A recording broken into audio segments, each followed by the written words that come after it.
Leiho. Today, I would like to talk about this Hong Kong television show. The title is 5 Nights from Shanghai.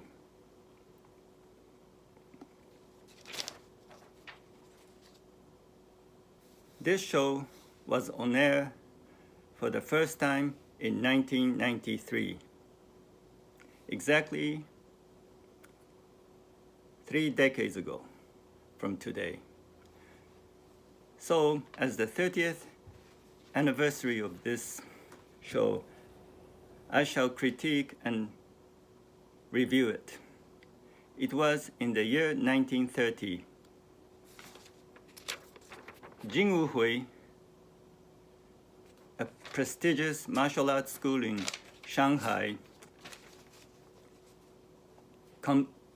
comes to its closure. Then Master Lau, the head of精武虎, along with his 4 pupils, re-established this school in Hong Kong. However, it took a long and difficult journey reaching this goal. They, in the meantime, undergo a series of obstructions by the local martial artists as well as Master Miyamoto, a Japanese martial artist. Ultimately, Miyamoto confronts Master Lau and his pupils, together known as 5 Nights from Shanghai. I just summarized the main plot, but this show contains following subplots as well. There are love stories of Master Lau and 2 of his pupils, Kok Dai-lo and Song Chi-ho, with local Hong Kong ladies.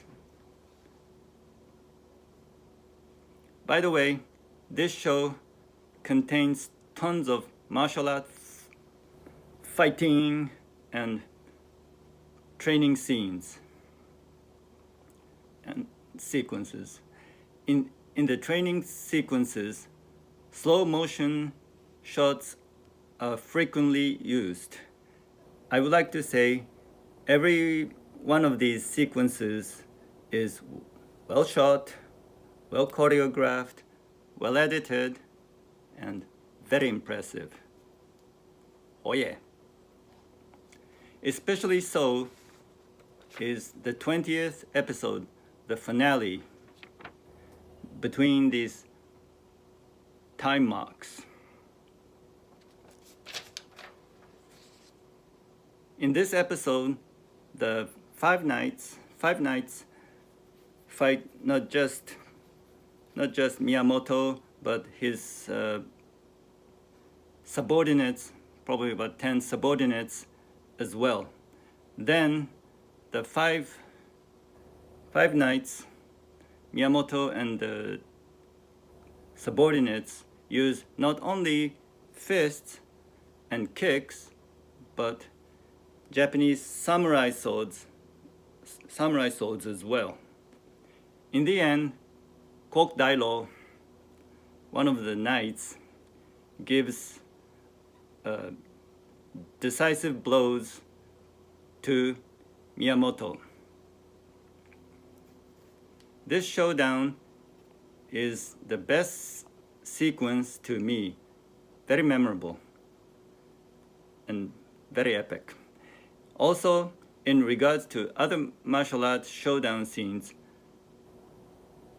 I'd like to talk about the one taking place in the first episode. Yes, specifically in the first 6 minutes of it. Here, Master Lau's sworn brother, Chang Zhang, alone fights not only a Japanese martial artist, but his 10 subordinates as well. the subordinates attack Chan with the samurai swords in their hands, but Chan counterattacks with his fists and kicks, and Chan fights the Japanese master with fists and kicks as well. Anyway, this sequence did excite me. Oh, and it was a very promising start, I would like to say. And in regards to acting, practically every cast member is convincing. Especially so is Gordon Liu, who played Master Lau.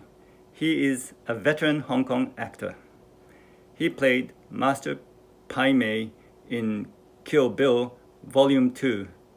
If you've seen this American movie, you might remember him.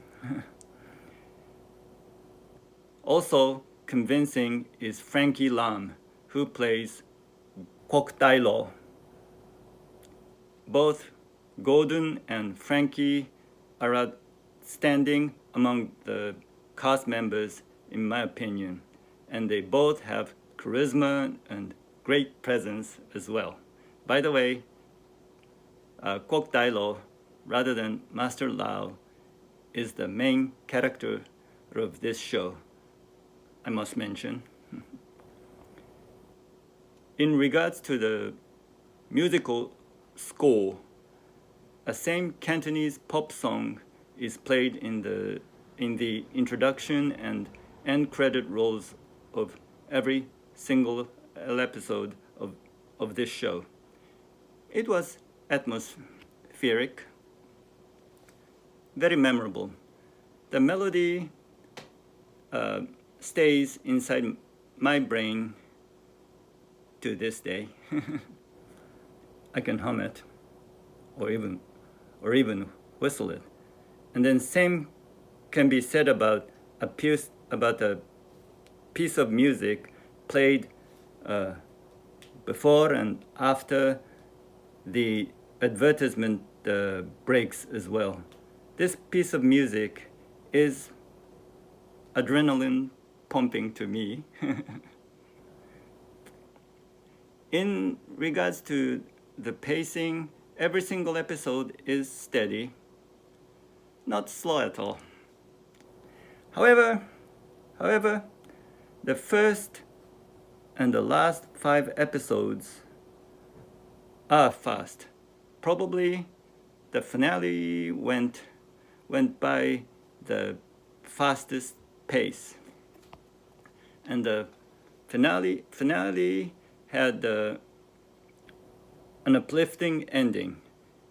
It satisfied me, and it had a heartwarming ending as well.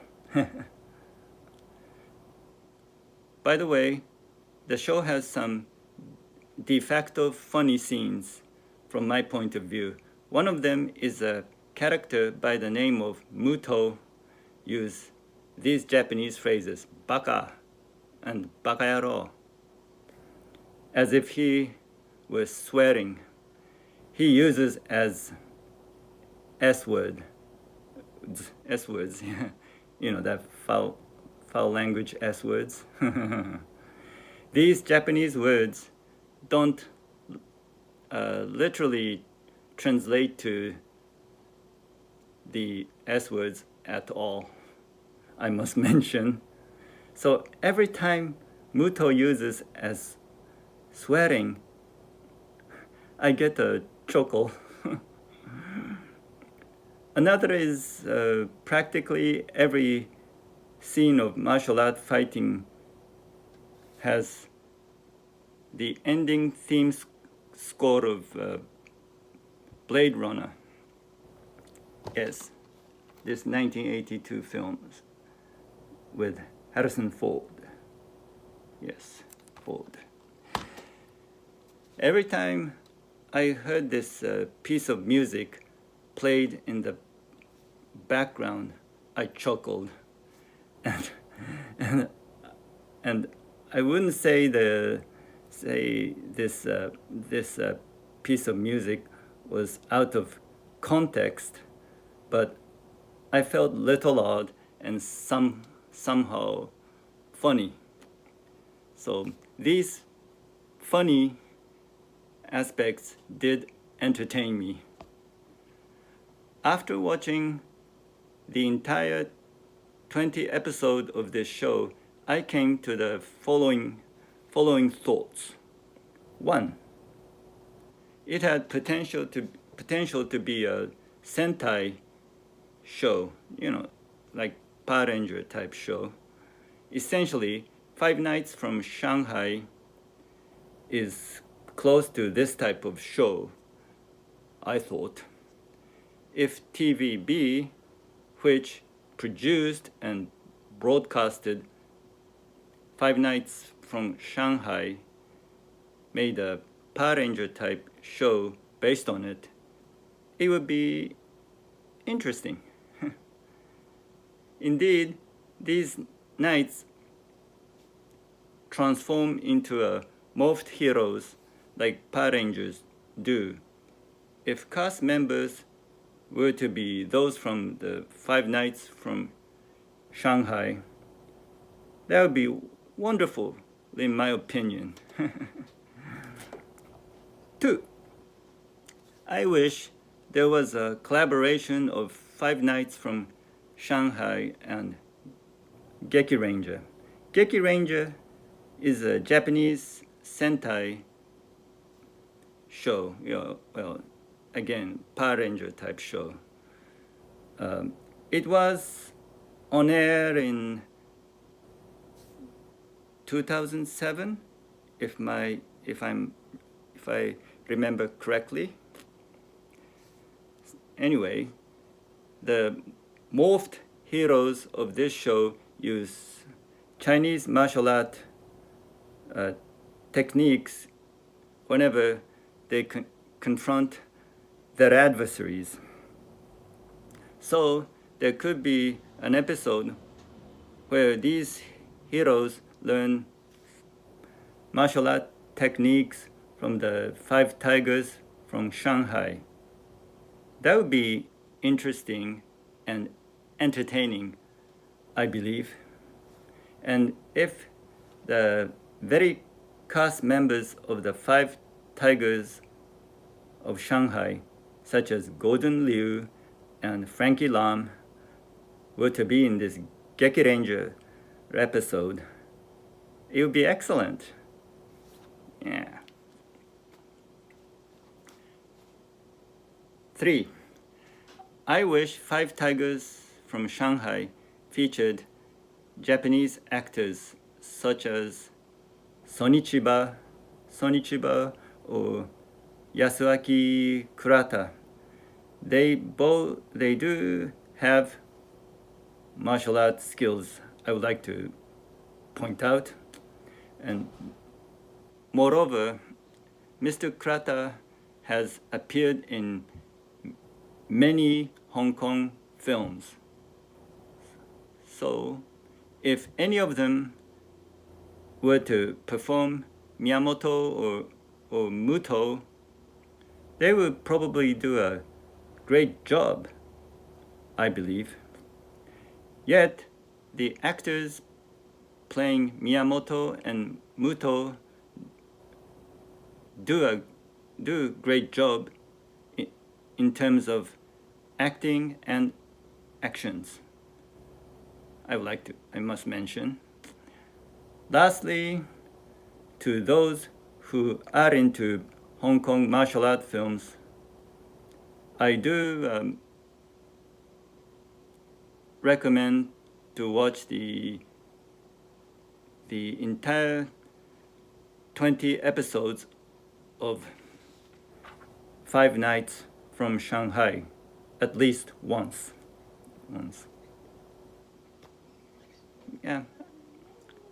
Anyway, thank you for watching this video. 多謝。